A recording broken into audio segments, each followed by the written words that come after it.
Good morning, YouTube! It's Wednesday, and normally I would be doing a day of eating video, but life is a little bit crazy. Like I've mentioned, we're in the process of selling our house. By the way, we took pictures. Look how clean it is. Not that you knew how dirty it was because I didn't show it. But it's very clean in here right now. I'm highly impressed by our skills. This past weekend, we had help from my in-laws. They came and helped load up about, I don't know, a third of our stuff, maybe more. We'll say third, into a truck and trailer, and they stayed even with the snow that accumulated. We had about 8 inches of snow this weekend. And then the next 2 days, Nick, my husband, and I spent cleaning the house and got them ready for pictures. Tomorrow I also have a conference call with work, so I decided to go to Weight Watchers today, just so that I would have a meeting this week and feel good and get myself back into a routine. With life being so kind of up in the air right now, I've been struggling drinking water and getting to the gym. I've been just so stressed out and tired that I didn't want to go to the gym because by the time work is over, I'm just like dead.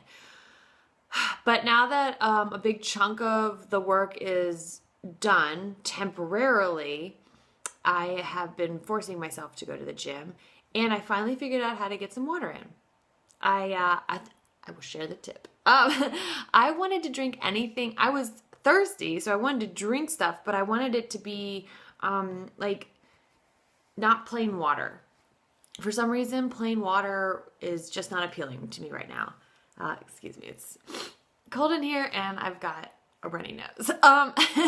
So I really wanted some Diet Ginger Ale, and I drank almost an entire 12-pack in like 2 days. And I realized that was all I was drinking, and that's not really healthy at all. So then I thought, well, what else would I like to drink? And I really wanted some sparkling water with lemons and limes. And so I finally was like, all right, well then get that. So I bought some lemons and limes, and I got some sparkling water, and that got me through about another 2 days. Finally, I've been able to transition the lemon and lime water to regular water, not sparkling, and I've been able to get that down a lot easier than just plain water. And so far, I've gone and I finally took it from a cup and put it in my dang Nalgene bottle so I can get a ton more volume of water as well at one time. So I'm finally feeling like I'm getting water in and not retaining it as much. I can always tell when I'm retaining by my hands. They get like swollen, and I have trouble getting my rings on easily, and I just feel bloated. This way, the lemon and lime water, I'm getting liquids in and able to like actually hydrate. Also, I forced myself to go to the gym last night, even though all I wanted to do was nap. And even though the workout wasn't like awesome for me, it was kind of a struggle. I feel great and so happy that I did it. That also helped get some of the fluid retention moving, and I feel a whole lot better mentally today. So that goes to show, once again, whenever you're feeling like you don't want to go to the gym, that's when you need to go. You just gotta kick your own butt and just do it.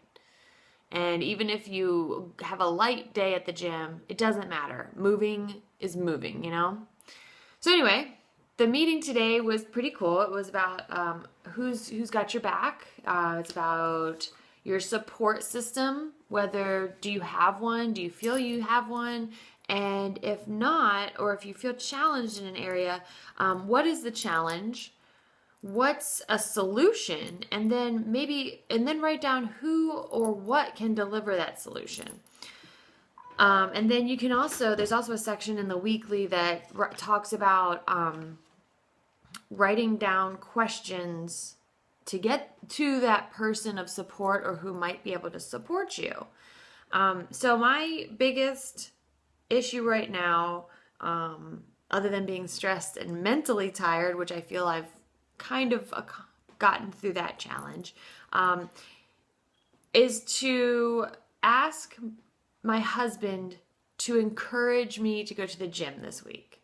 He always asks if I'm going, but I can always say no to that. If he says, when are you going? Or you're going, right? You know, just something that kind of makes me feel a little more held accountable, I guess, to actually going, that's going to get me out the door more, because I'm going to feel a little like, I guess I can't just sit here all day. But upcoming in the next month, not March, but in April, we're moving at the end of March while we sell this house. And we're going to be sharing a house with my in-laws who I visit maybe 2 or 3 times a year in Georgia before we can buy our own house. And for a week at a time, I've learned how to navigate, you know, the holidays with them and whatnot, but I've never been there for longer than a week. And I have a feeling it's gonna be different. It's gonna be kind of challenging, and I was starting to already feel a little bit nervous about gaining weight while staying there, because they have a lot of treats and snacks in the pantry that are really easy for me to get a hold of. So I wrote down what I can do about it.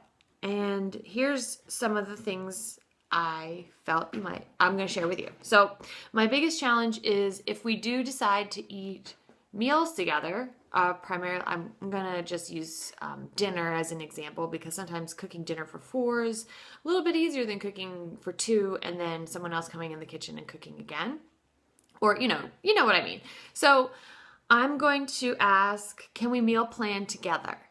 That way I can have a say in some of the meals. Maybe I get to pick 1 or 2 a week to cook, and they can be from my Weight Watcher cookbooks. I also want to ask if maybe we can shop together too. Maybe we can go to the grocery store together, and that way I can also help pick maybe the more friendly ingredients that go into the meals. You know, substituting 1 or 2 things that may have previously been whole fat for fat-free or reduced fat can sometimes make a big difference in points plus values and just the general nutrition of the meal itself. Also, I will have access to a fridge. My and my husband's, we'll have a fridge to ourselves that I can stock with snacks and, you know, other food to also cook with. But I can't just, it's not like when we live there that we're never going to eat together, you know? So that's something that those are some of the strategies that I came up with. I also have a tendency of sitting more there because I don't have to walk the dogs. They have a really big yard and the dogs run like crazy out there. So I'm usually standing and watching them run instead of taking them on 20-minute walks every day, twice a day, which is something that I also count on as some activity in my life. But they do have some good trails right off of their property. So I'm going to walk the dogs at lunchtime or find a time to take a break and walk them there, because I know how much they love going on the trails. And I'm also going to ask if anyone would like to go with me. That way I have someone there to, you know, show support and be active, and I don't feel like I'm alone. We also talked about like bad weather and how to get around bad weather, which, you know, obviously inside activities like playing the Wii, playing with the dogs, playing, you know, doing things with your family, maybe even cleaning. That one's a little tough for me over an extended period of time, because I don't like to do workout DVDs or anything like that. And I don't own any equipment really, like straight up treadmill or anything like that. But I will have access to a treadmill when we move in to my in-laws' house, and I am going to take full advantage of having that. I'm going to be doing what's called a cardio movie night with my coworker. We're going to watch the same movie and just walk. It doesn't even have to be fast for the duration of the entire movie. And I am kind of excited to try it because I think it's going to be a little bit tougher than I'm imagining it to be. So we're going to do that. And yeah, I don't know. Where do you struggle Do you feel like you have a support network? I know I get a lot of my support online from friends, whether it be on Facebook, the Weight Watcher community. My gym community is really big and helpful.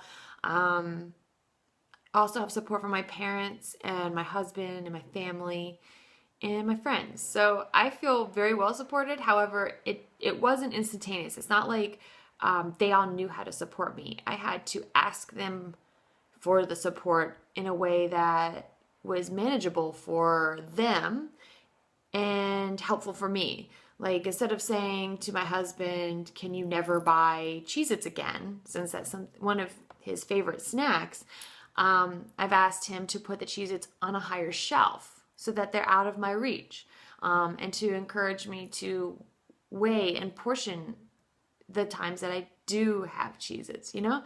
So it's asking for little things for help, not asking for somebody else to basically lose the weight for you because you can't. That's all up to you. You. Or me. I mean, it's all up to me to lose my own weight, you know? So it's just asking for help to make the journey a little less stressful, you know? And I think we've all been there. It's hard to ask for help. Sometimes we feel like it's our responsibility, so we can't ask for help, but it's completely untrue. And we're all going to have bad days, whether it's mentally, physically, emotionally. It doesn't even matter. And it's when asking for help on those days that gets you through this journey. And it helps set you up for life. When you have problems and you need help, you won't feel guilty or self-conscious about asking for that help, you know? So anyway, I gotta go. I'll talk to you guys later. I hope you have a great week. See ya.